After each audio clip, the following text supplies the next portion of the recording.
Hello दोस्तों, welcome आपके अपने यूट्यूब चैनल HR क्लासेस में। आज का जो लेक्चर होने वाला है उसमें जो हम लोग बूस्टर डोज सीरीज कर रहे थे उस सीरीज का यह लेक्चर नंबर 3 है, यानी कि दिस इज़ द पार्ट 3। और पार्ट 3 में जो हम लोग टॉपिक कवर करेंगे वह है आपका फोर्स, वन या चार्ज। ठीक है, एंड दिस लेक्चर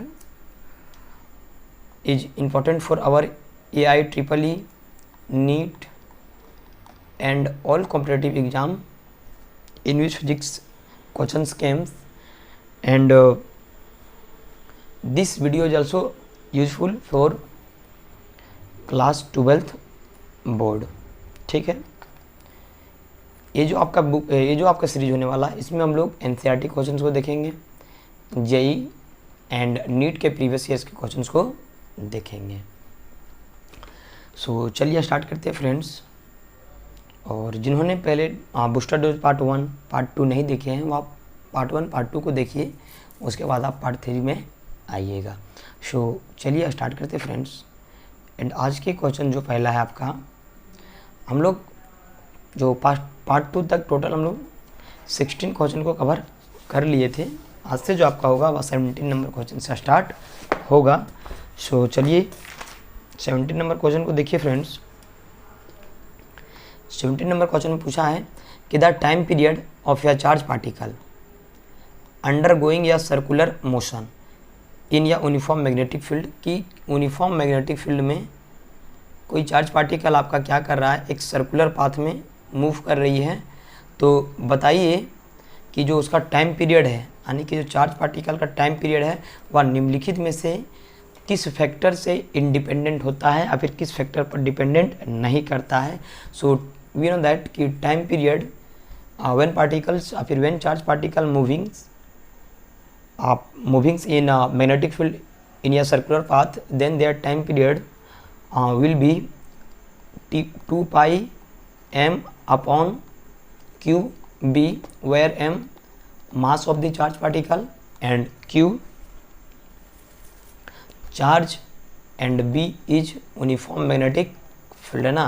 सो यहाँ से देखिए फ्रेंड्स, जो आपका टाइम पीरियड्स है वो आपका मास पर डिपेंड कर रहा है, चार्ज पर डिपेंड कर रहा है और आपका मैग्नेटिक फील्ड पर डिपेंड कर रहा है। And magnetic field is also called magnetic induction. Magnetic induction so आपका डी पर डिपेंड कर रहा है, मास पर भी डिपेंड कर रहा है, आपका चार्ज पर भी डिपेंड कर रहा है, बट आपका स्पीड पर डिपेंड नहीं कर रहा है। सो यहाँ पर पूछा है इंडिपेंडेंट, यानी कि किस पर डिपेंड नहीं कर रहा है। सो स्पीड पर डिपेंड नहीं कर रहा है। So option A will be right answer, speed. और देखिए, जब कोई भी चार्ज पार्टिकल 90 डिग्री एंगल के साथ यदि वह मैग्नेटिक फील्ड में इंटर करती है तब जो पाथ कवर किया जाएगा पार्टिकल के द्वारा वह एक आपका सर्कुलर लूप में होगा या फिर सर्कुलर पाथ होगा। एंड जो क्वेश्चन है फ्रेंड्स, ये आपका AIEEE 2002 में आया हुआ था। चलिए देखते हैं friend question number 18। And question number 18 जो है वह आपका क्वेश्चन नंबर 17 का ही है, लेकिन थोड़ा सा इसमें लैंग्वेज में दे दिया गया है। या charge particle of mass m, मास कितना है m है और चार्ज कितना है q, मूव्स एलोंग या circular path of radius r, कि एक कोई चार्ज पार्टिकल है जिसका मास है m और चार्ज कितना दिया हुआ q, एंड वह किस पर मूव कर रहा है, सर्कुलर पाथ में, जिसका रेडियस है आपका स्मॉल r, यानी रेडियस है आपका small r, is perpendicular to या मैग्नेटिक फील्ड b। और मैग्नेटिक फील्ड जो है आपका मैग्नेटिक फील्ड b के परपेंडिकुलर में वह मूव कर रही है। The time taken by the particle to complete one revolution is, यानी कि एक रेवोल्यूशन यानी एक चक्कर कंप्लीट करने में कितना टाइम लेगा वही आप लोग को बताना है। सो जस्ट ऊपर में जिस तरह था कि time period is equal to 2 pi m upon q, and या जो आपका टाइम पीरियड है वो 1 रेवोल्यूशन का टाइम पीरियड है। सो आंसर देख लीजिए 2 पाई m बटे Q. So option D will be right answer. और यह जो क्वेश्चन है आपका AIEEE 2005 में आया हुआ है। ठीक है फ्रेंड्स, यहाँ पर भी देखिए क्लियर कर दिया है कि जब कोई चार्ज पार्टिकल यानी कि परपेंडिकुलर मैग्नेटिक फील्ड से मूव कर रही है तब जो चार्ज पार्टिकल का पाथ होगा वह कैसा होगा, एक सर्कुलर पाथ में होगा। इसको याद रखिएगा फ्रेंड्स, पूछ सकता है। चलिए देखते हैं फ्रेंड जो आपका नेक्स्ट क्वेश्चन है, and next question is 19 number question. And 19 number question देख सकते हैं कि यह पार्टिकल ऑफ मास m, कि ये कोई पार्टिकल है जिसका द्रव्यमान है आपका m and charge q moving with velocity v, यानी कि मास आपका दिया हुआ है m, चार्ज आपका दिया हुआ है q एंड जो वेलोसिटी दिया हुआ है जिससे पार्टिकल्स मूव कर रही है वह है आपका v। डिस्क्राइब या सर्कुलर पाथ, कैसा पाथ में मूव कर रही है, सर्कुलर पाथ में। And we know that circular path में आपका तभी मूव करेगा जब मैग्नेटिक फील्ड में वह परपेंडिकुलर से यानी कि 90 डिग्री एंगल से कोई चार्ज पार्टिकल प्रवेश करती है। ऑफ रेडियस r, और रेडियस कितना दे दिया है सर्कुलर पाथ का, वह है आपका capital R। When subjected to या uniform transverse magnetic field of induction B, the work done by the field when particle complete one full circle, यानी कि पार्टिकल के द्वारा एक कंप्लीट सर्कल करने में कितना वर्क डन होगा इसी को बताना है। सो देखिए मैग्नेटिक फील्ड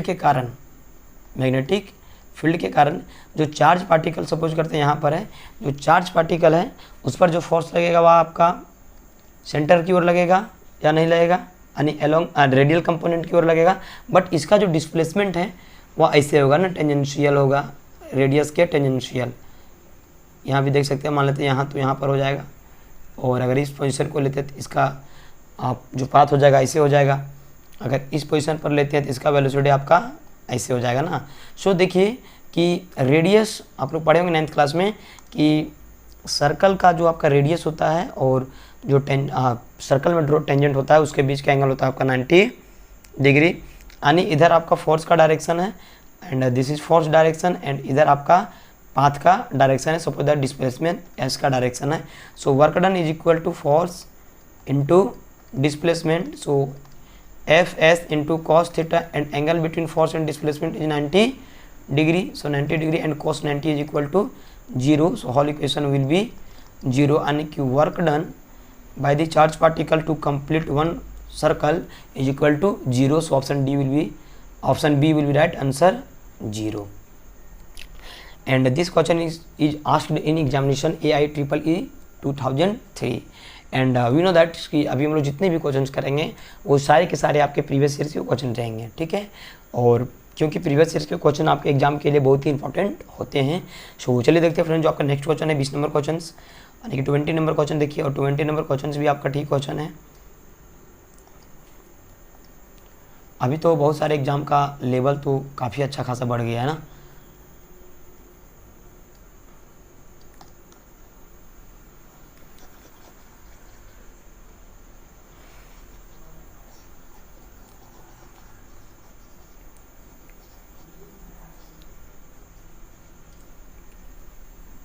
चलिए देखते हैं फ्रेंड्स कि two thin long parallel wires की दो वायर्स हैं और दोनों पैरेलल वायर्स हैं, ठीक है।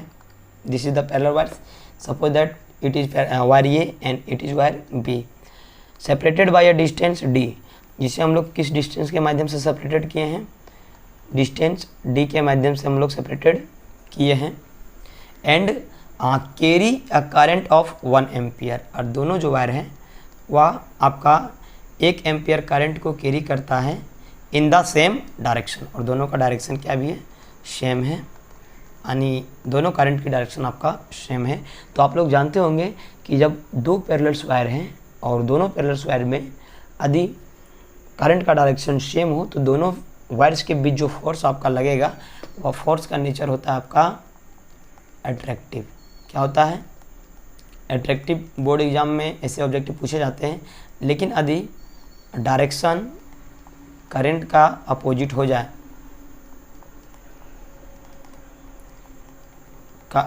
जाए, तब वहाँ पर जो फोर्स का नेचर हो जाएगा दोनों कंडक्टर के बीच वो हो जाएगा आपका रिपल्सन, ठीक है फ्रेंड्स। एंड चलिए सो दे विल, यानी कि दोनों जो आपका पैरेलल वायर्स है दोनों पैरेलल वायर के बीच कितना फोर्स लगेगा। सो सबसे पहले यहाँ पर देखिए दोनों में करंट क्या है, सेम डायरेक्शन में है, दोनों में करंट का डायरेक्शन क्या है, सेम डायरेक्शन है।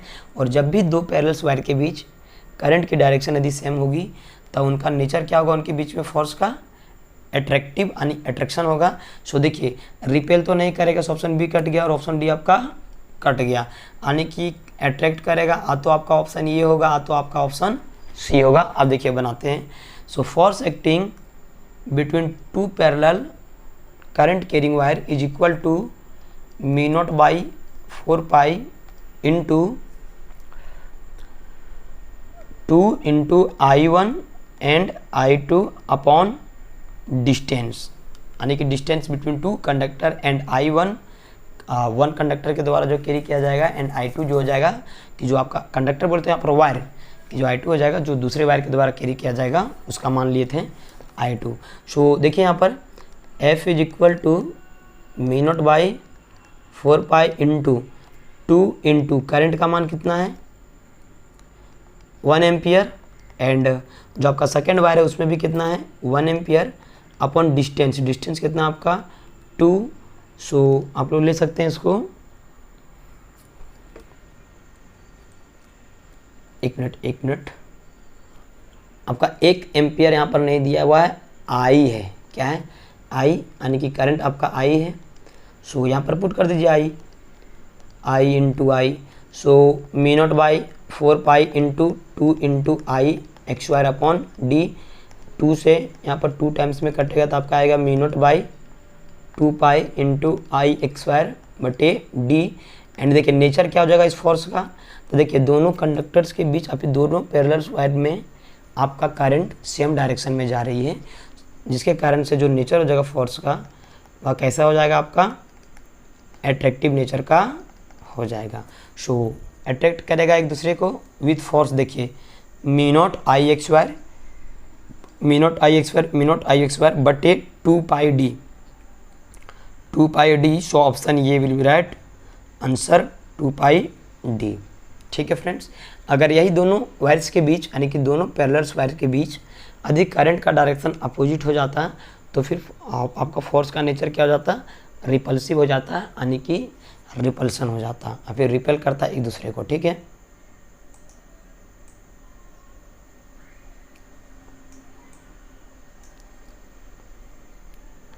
चलिए देखते हैं फ्रेंड जो आपका 23 नंबर क्वेश्चन है। 23 नंबर क्वेश्चन आपका जो पिछला क्वेश्चन था 22 नंबर क्वेश्चन उसी पर बेस्ड है, लेकिन थोड़ा सा डिफरेंट है इसलिए इसको ले लिए हैं। और यह जो क्वेश्चन है आपका वह AIEEE 2004 में पूछा गया है। देखिए जो आपका 21 नंबर क्वेश्चन है कि 2 long conductors separated by a distance D, कि 2 लॉन्ग कंडक्टर है और दोनों को कितने दूरी में सेपरेटेड किए हैं, दूरी D में, एंड दैट इज का distance between 2 parallel conductors is D and carry current I1 and I2, और कितना करंट को कैरी करता है I1 को और I2 को in the same direction. Direction क्या है दोनों का सेम है। चलिए यानी कि जब दोनों कंडक्टर में आपका फिर दोनों वायर्स में जब डायरेक्शन क्या है सेम है तो दोनों के बीच में जो आपका फोर्स लगेगा उसका नेचर क्या हो जाएगा, अट्रैक्टिव हो जाएगा, और यदि अपोजिट रहेगा तो रिपल्सिव हो जाएगा। यानी कि ये जो दोनों कंडक्टर्स हैं और फिर दोनों वायर से वह एक दूसरे को अट्रैक्ट करेंगे। हाँ, दे एग्जेट या फोर्स F1 ईच अदर, यानी कि जो कंडक्टर फर्स्ट है मान लेते हैं आपका कंडक्टर ये है and this is conductor B. जो कंडक्टर है आपका वह दोनों कंडक्टर एक दूसरे पर आपका फोर्स F लगा रहा है, मतलब कि कंडक्टर बी पर EV F लगाएगा और जो आपका कंडक्टर बी है वह कंडक्टर ए पर भी फोर्स कितना लगा रहा है F। ठीक है, now the current in one of them is increase to 2 times, यानी कि अब क्या किया कि जो करंट था दोनों में से किसी एक में 2 गुना कर दिए। ठीक है, मान लेते हैं हम लोग कंडक्टर ए में करंट डबल कर दिए and its direction is reversed. देखिए 2 गुना तो किए लेकिन डायरेक्शन क्या कर दिए कि हम लोग उल्टा कर दिए, यानी कि दोनों कंडक्टर्स में से एक कंडक्टर जो था उसके करंट्स को डबल कर दिए और उसके डायरेक्शन को भी क्या कर दिया, रिवर्स कर दिए, उल्टा कर दिए। तब जो आपका ये आपका कंडक्टर बी था, कंडक्टर बी में ऊपर ही हो जा रहा ना current, so this is the current I2। ठीक है, एंड इसका जो है डायरेक्शन होगा करंट का वह अपर साइड है ना, तो बताना है। और क्या, और देखिए एक कंडीशन और दिया हुआ है कि the distance is also increase to 3D, यानी कि जो डिस्टेंस था उसको हम लोग क्या कर दिए 3D कर दिए। तो बताइए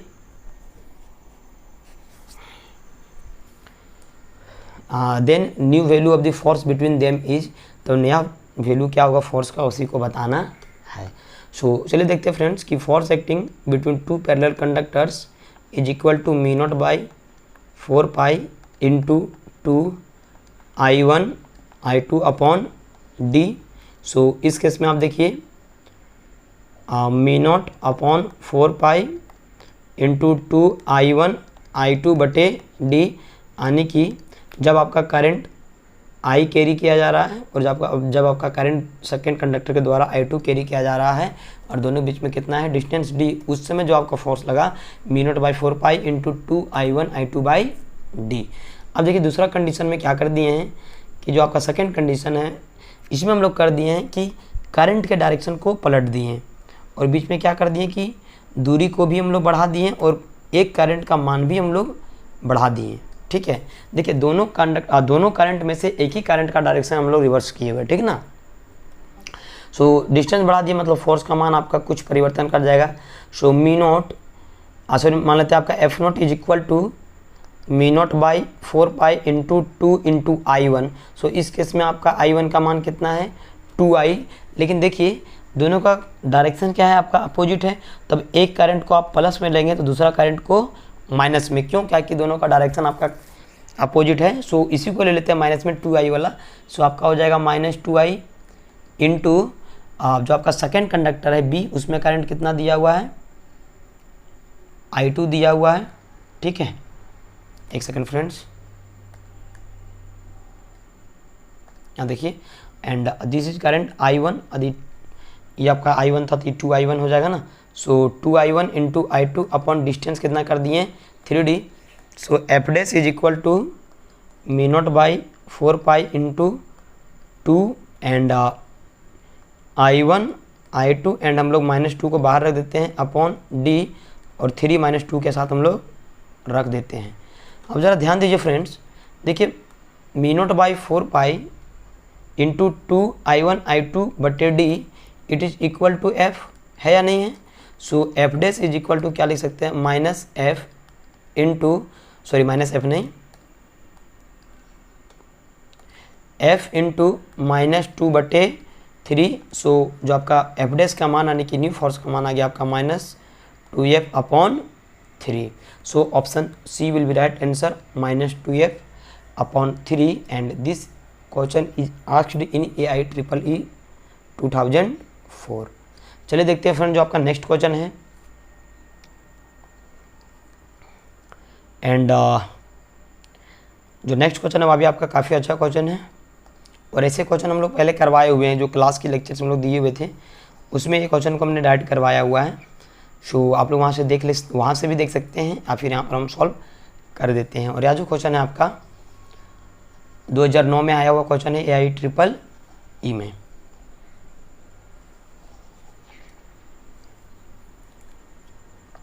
सो चलिए देखिए कि आंसर द MCQ 22 एंड 23, यानी कि जो क्वेश्चन नंबर 22 और 23 है उसका आप लोग को जवाब देना है। One the basis of the following paragraphs, कि जो पैराग्राफ दिया हुआ उसके अकॉर्डिंग ये करंट लूप ABCD की एक कोई करंट लूप है ABCD, यानी कि ये जो है आपका एक करंट लूप है is held fix in the plane of the paper as shown in the figure. उसे क्या किया कि एक प्लेन ऑफ द पेपर में रखे हुए हैं जैसा आपको फिगर में दिखाया गया है। द आर्क BC, जो आपका आर्क BC है इसका रेडियस दिया हुआ है सेंटर वो से, यानी कि जो आपका इसका रेडियस है वह कितना है B है, और जो आर्क आपका AD है उसका उसका जो रेडियस है वह कितना दिया हुआ है सेंटर से ये दिया हुआ है। ठीक है फ्रेंड्स, और देखिए कि जो आपका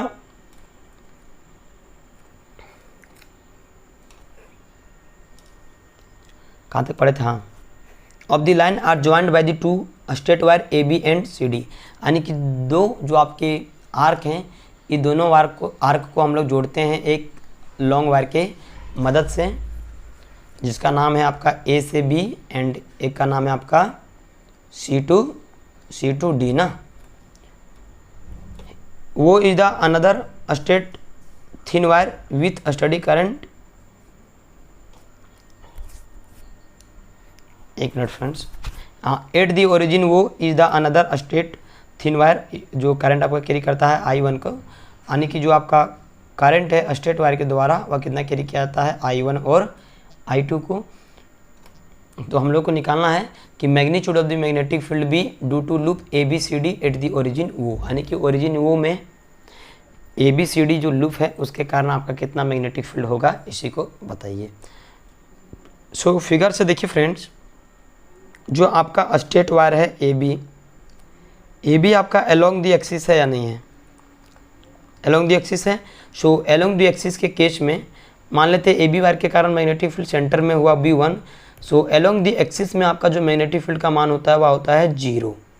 सो B1 का मान हो जाएगा B2, और आप अगर ध्यान से देखेंगे तो जो CD है इसका मैग्नेटिक फील्ड मान लेते हैं B2, और यह भी आपका किधर है अलोंग द एक्सिस ना, सो इसका मान आपका कितना हो जाएगा 0, बिकॉज अलोंग द एक्सिस आपका जो मैग्नेटिक फील्ड का मान होता है वह 0 होता है।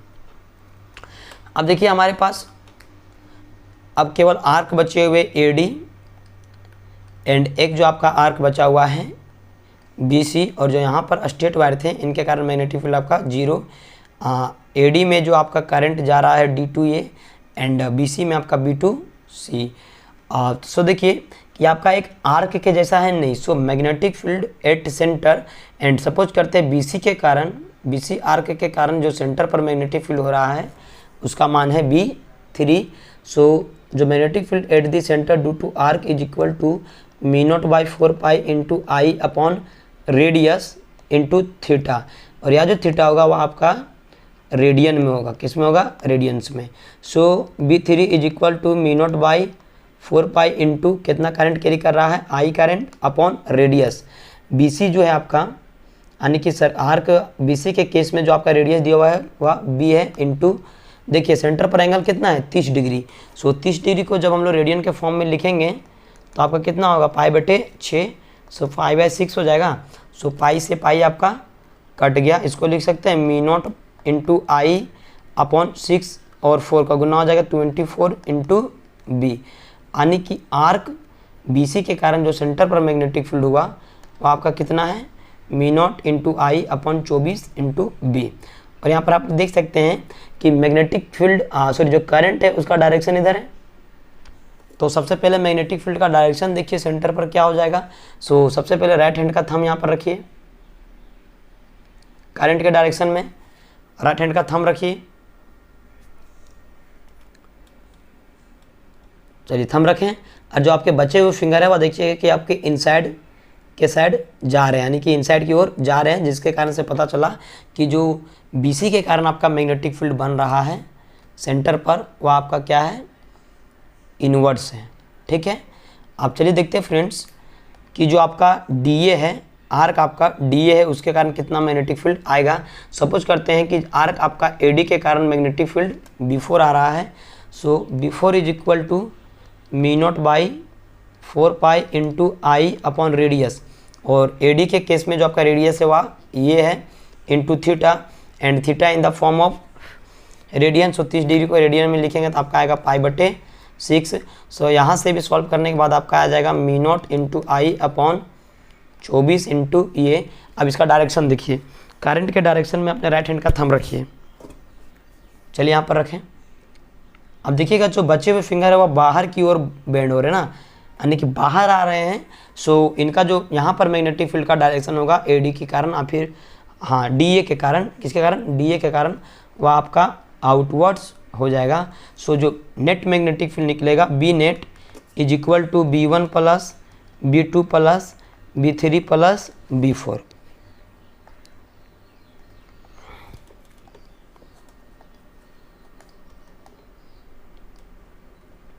चलिए अब यहाँ पर देखिए आपका जो B3 है वह इनवर्ड में है और B4 आपका आउटवर्ड में है। सो देखिए इनवर्ड के लिए हम लोग प्लस ले लेंगे और आउटवर्ड के लिए माइनस। सो B1 और B2 का मान तो 0 है और B3 कितना है, इनवर्ड है।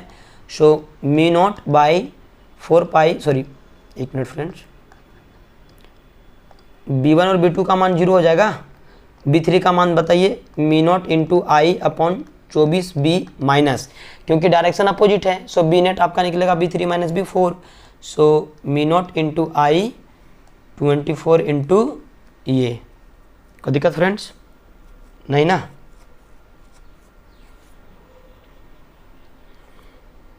अब थोड़ा सा यहाँ देख सकते हैं फ्रेंड्स कि यदि इसको सॉल्व कीजिएगा तो आपका आएगा मी नॉट आई, बाहर ले लेते 24 को, सो आपका आ जाएगा 1/b माइनस 1/, ये ना।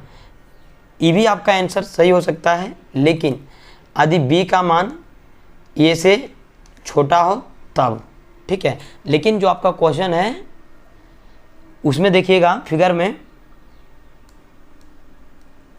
कि आपका b का मान a से छोटा है, b का मान a से छोटा है। अब यहाँ पर देखिए फ्रेंड्स कैसे लिखेंगे इसको, आपका जो है b का मान वह a से बड़ा है ना, b का मान a से बड़ा है ना कि छोटा।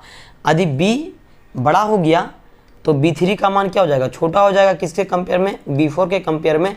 सो जो बड़ा होता है उसमें हम लोग हटाते हैं। सो आपका बड़ा कौन है? B3 है। सो B नेट जो निकलेगा आपका B3 माइनस B4। सो B3 का मान सॉरी एक मिनट B4 आपका बड़ा है ना, सो हम लोग B4 में घटाएंगे। सो B4 माइनस B3, सो B4 का मान है आपका mu naught by 4 pi into I. ओहो क्या है जी, देखिए यहाँ तो B4 का मान mu naught into I 24 into 1/a minus mu naught I 24 into B. So यहाँ से कॉमन ले लीजिए mu naught by 24 into I which is equal to 1/a minus 1/b, और इसको सॉल्व कीजिएगा तो देखिए कितना आ रहा है आपका b माइनस ए इंटू ए बी ना। सो मैच कीजिए आपका कौन सा ऑप्शन में है, mu naught into I 24 b minus A into A B. So option B will be right answer, and this is asked in 2009 AIEEE examination. चलिए देखते हैं फ्रेंड जो आपका नेक्स्ट क्वेश्चन है। एंड नेक्स्ट क्वेश्चन जो आपका हुआ क्वेश्चन नंबर 22 से रिलेटेड है कि due to presence of the current I1 at the origin, यानी कि I1 करंट के कारण, किसके कारण? I1 करंट के कारण जो आपका मैग्नेटिक फील्ड है सेंटर पर, यानी कि जो फोर्स लगेगा वह कितना लगेगा। सो देखिए ए बी वायर के कारण, ए से बी वायर के कारण आपका मैग्नेटिक फील्ड ऊपर की ओर जा रहा है, यानी कि करंट आपका ऊपर की ओर जा रहा है ना। सो फोर्स भी आपका क्या लगेगा, अपर साइड में लग जाएगा। लेकिन जो आपका CD वायर है, CD वायर, इसमें आपका फोर्स क्या हो रहा है कि नीचे की ओर आ रहा है। सो फोर्स इसका डायरेक्शन आपका नीचे की ओर आएगा। और देखिए दोनों का मैग्नीट्यूड भी क्या होगा, सेम हो जाएगा।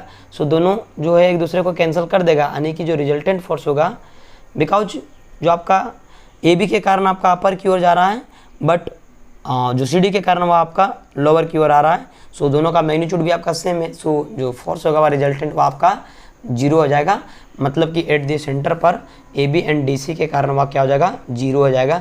So option C will be right answer. And this 2009 में भी क्वेश्चन पूछा गया था, एकदम सेम वही वाला है। चलिए देखते हैं फ्रेंड आपका जो नेक्स्ट क्वेश्चन है 24 नंबर क्वेश्चन।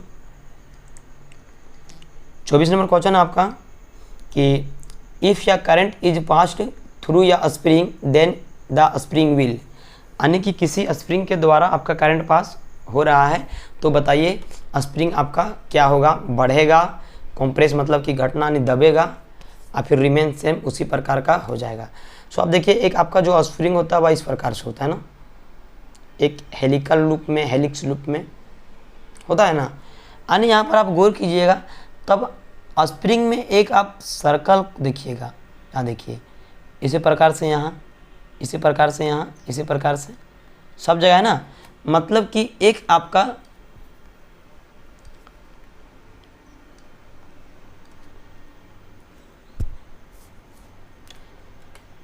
सर्कुलर कंडक्टर के रूप में स्प्रिंग में बनेगा ना। अगर हम लोग ध्यान से देखेंगे तो यानी कि एक सर्कुलर फॉर्म यहाँ पर बन रहा है, और सभी में करंट क्या होगा, मान लेते हैं इसमें करंट इधर है, दूसरा पेन ले लेते हैं। यदि इसमें करंट आपका ये डायरेक्शन में, यहाँ पर भी यही होगा, यहाँ पर भी यही, ठीक है। सभी में आपका करंट का डायरेक्शन क्या है, सेम है ना। सो देखिए तब बताइए कि दो पैरेलल वायर के बीच यदि करंट का डायरेक्शन सेम हो तो उनके बीच का फोर्स जो होगा उसका नेचर होगा एट्रैक्टिव। क्या होगा? एट्रैक्टिव। यानी कि ये दोनों सर्कुलर कंडक्टर्स के कारण दोनों कंडक्टर्स के बीच में जो फोर्स लगेंगे वह आपका एट्रैक्टिव होगा। ये दोनों के बीच में एट्रैक्टिव होगा, इसके भी बीच में एट्रैक्टिव, ये दोनों सर्कुलर कंडक्टर के बीच में एट्रैक्टिव और इसमें भी एट्रैक्टिव ना। सो देखिए जब आपका अट्रैक्ट करेगा सभी कोई एक दूसरे को तो वह क्या होगा कि कॉम्प्रेस हो जाएगा, वह आपका धीरे धीरे छोटा हो जाएगा। So option B will be right answer, compress. ठीक है friends, and this question is asked in AIEEE 2002। चलिए देखते हैं फ्रेंड्स आपका जो नेक्स्ट क्वेश्चन है। एंड नेक्स्ट क्वेश्चन है आपका, a ammeter reads up to 1 ampere, यानी कि कितना एम्पियर तक रीड कर सकता है? 1 एम्पियर तक। Its internal resistance is 0.81 ohm. To increase the range to 10 ampere the value of the required shunt, यानी कि कितना शंट का मान है उसको बताइए। So shunt is equal to होता है IG गुना G upon I minus IG। IG मतलब कि कितना रीड कर सकता है? सो 1 एम्पियर तक रीड कर सकता है इंटू G, यानी कि internal resistance. So 0.81 upon I मतलब कि कितना, टू इंक्रीज द रेंज, यानी कि जो इंक्रीजिंग रेंज है वह कितना है? 10 है ना, 10 ampere minus IG 1 ampere. So 0.81 upon 9, so 0.9 क्या हो जाएगा? 0.9। So option C will be right answer, 0.9। एक मिनट फ्रेंड, 0.9 नहीं, 0.09 होगा। बिकॉज आप यहाँ से देख सकते हैं अगर 2 जीरो नीचे जाएगा फिर 9 टाइम्स में, so 9/100 which is equal to 0.09 and shunt है सो ओम हो जाएगा ना। So option D will be right answer, 0.09 and this question is asked in AIEEE 2003।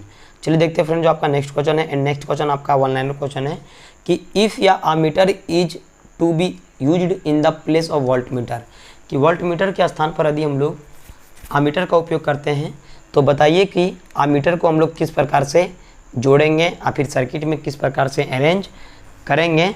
सो हम लोग हाई रेजिस्टेंस के साथ अरेंज करेंगे और वो भी किस में? सीरीज में। So option C will be right answer, high resistance in series. And this question is asked in AIEEE 2002। चलिए देखते हैं फ्रेंड जो आपका नेक्स्ट क्वेश्चन है। एंड नेक्स्ट क्वेश्चन जो है आपका वो आपका चैप्टर 4 से है, magnetic dipole and earth magnetism.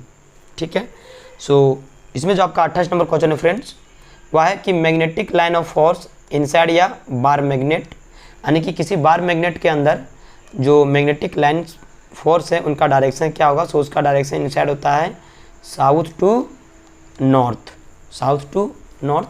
सो देख लीजिए, are south pole to north pole of the magnet, option D will be right answer. And AFMC 2009 में पूछा गया है एंड AIEEE 2003 में। But outside of the bar magnet जो मैग्नेटिक फील्ड लाइन्स का direction होता है वह होता है नॉर्थ टू साउथ। ठीक है फ्रेंड्स, चलिए देखते हैं आपका जो 29 नंबर क्वेश्चन है कि यह magnetic needle is kept in non uniform magnetic field, कि एक कोई मैग्नेटिक नीडल है उसे हम लोग नॉन यूनिफॉर्म मैग्नेटिक फील्ड में रख दिए हैं तो बताइए वह क्या एक्सपीरियंस करेगा। सो वह आपका एक्सपीरियंस करेगा फोर्स को भी और टॉर्क को भी। So option C will be right answer, force and torque. और यह क्वेश्चन AIEEE 2005 में आया हुआ है और AFMC 2009 में आया हुआ है। चलिए देखते हैं फ्रेंड जो आपका नेक्स्ट क्वेश्चन है 30 नंबर क्वेश्चन। इसमें बोला है कि यह magnetic needle lying parallel to या मैग्नेटिक फील्ड, कि एक कोई नीडल है जो मैग्नेटिक फील्ड के पैरेलल लाई कर रहा है। ठीक है, required W unit of work to turn it through 60 degree, यानी कि इस नीडल को 60 डिग्री टर्न करने के लिए हम लोगों को कितना काम करना पड़ता है? W काम करना पड़ता है। तो बताइए कि कितना टॉर्क लगेगा इसके पोजीशन को, यानी नीडल के पोजीशन को मेंटेन करने के लिए। सो वी नो दैट कि work in the magnetic field is equal to कि work done to turn the magnetic needle through an angle theta. We know that कि जो किसी भी नीडल्स को हम लोग थीटा एंगल से यदि टर्न करते हैं तो उसमें जो हम लोग का वर्क डन होता है वह होता है MB 1 माइनस कॉस थीटा। बताइए कितना डिग्री तक हम लोग को टर्न करना है, 60 डिग्री तक, मतलब कि MB 1 माइनस cos 60 degree and value of cos 60 degree is equal to 1/2। So आपका MB is equal to MB/2 is equal to W। So यहाँ से MB का मान यदि निकालना चाहेंगे तो आपका आ जाएगा 2W। तब क्या निकालना फ्रेंड्स हम लोगों को कि कितना टॉर्क लगेगा इसके पोजीशन को मेंटेन करने के लिए। So torque is equal to MB sine theta ना, क्या होता है MB साइन थीटा। और यहाँ से देखिए MB का मान निकालना है कितना, 2W into sine into theta, कितना तक मेंटेन करना है 60 डिग्री तक। So 60 degree which is 2W into and sine 60 is equal to √3/2। So आपका 2 से 2 कैंसिल आउट हो जाएगा, मतलब आपका बचेगा √3 इंटू W। सो टॉर्क की जो ज़रूरत हम लोगों को पड़ेगी सो वह पड़ेगी √3W। सो ऑप्शन ये will be right answer and this question is asked in AIEEE 2003। सो आज के लिए इतना ही फ्रेंड्स। यदि वीडियो पसंद आए तो वीडियो को लाइक करें और चैनल को सब्सक्राइब करें, और आपके पास जितने भी स्टडी ग्रुप्स हैं उसमें इस वीडियो को ज़रूर से ज़रूर भेजें ताकि बूस्टर डोज की जो सीरीज़ है इसका सभी कोई लाभ उठा सके। सो वीडियो क्लास कैसी लगी सो कमेंट सेक्शन में ज़रूर बताइएगा। आज के लिए इतना ही, मिलते हैं नेक्स्ट वीडियो में। जय हिंद, जय भारत।